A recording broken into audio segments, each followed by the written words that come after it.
Լեհաստանից նման հայտարարություն անելը այստեղ ընդհանրապես մի ենթատեքստ կա, եթե իսկապես նա այդ դիրքորոշումն ունենար, Տուսկը իրեն չերել ընդունի։ Եթե Նիկոլ Փաշինյանը իսկապես գտնում է, որ 102-րդ ռազմաբանան Հայաստանի պետք է, նման դիրքորոշում կրող Հայաստանի առաջնորդին Դոնալդ Տուսկը չերել ընդունի։ Հասկանում եք, որովհետև եթե դու հայ-ռուսական դաշինքի կողմնակիցն ես, Արևմուտք Ռուսաստան այս սուր, ավելի ճիշտ հիմա արդեն Եվրոպա Ռուսաստանը, սուր հակամարտության ֆոնին, եթե անկեղծ ես քո դիրքորոշումների մեջ, դու Եվրոպայում տեղ չունես, քեզ չէին էլ ընդունի։ Հիմա իրենք Հնդկաստանի հետ ի հակադրություն ներդաշնակից Ռուսաստանի հետ առկա ավանդական ու այլընտրանքային ռազմատեխնիկական համագործակցությանը, ուրեմն ռազմատեխնիկական ասպարեզում համագործակցություն զենք են առնում։ Մենք թիվ 1 գնորդն ենք հնդկական սպառազինության, ընդ որում տեսականին էլ շատ հետաքրքիր է, այնտեղ ուրեմն կան սպառազինության տեսակներ, որոնք դեռ հնդկական բանակում ընդունված չեն, իսկ սրանք արդեն շատ ավելի թանկ,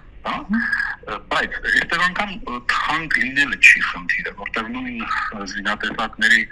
անալոգը մենք կարող ենք Ռուսաստանից ձեռք բերել շատ մատչելի գործարանային գնելով, իսկ որոշ դեպքերում անգամ ծերի զուտ հայ-ռուսական դաշինքի տրամաբանությամբ պայմանավորված։ Հիմա այստեղ առկա է միջոցների վատման հանգամանք աներկբայորեն, զուտ քաղաքական դրդապատճառներով պայմանավորված, իսկ դուք Ռուսաստանի հետ կապերը խզելու տրամաբանությամբ ուղղակի պետական միջոցներ եք վատնում ու կախվածության մեջ հայտնվում հնդկական ռազմաարդյունաբերական համալիրից, բայց միջոցների վատնումը մի կողմ, զենքը ինչպես պետք է տեղացնի, լոգիստիկան, միակ ճանապարհը, որով հնդկական զենքը կարող է տեղացնել, Իրանի Իսլամական Հանրապետությունն է։ Հիմա եթե դուք մի կողմից Իրանի դեմ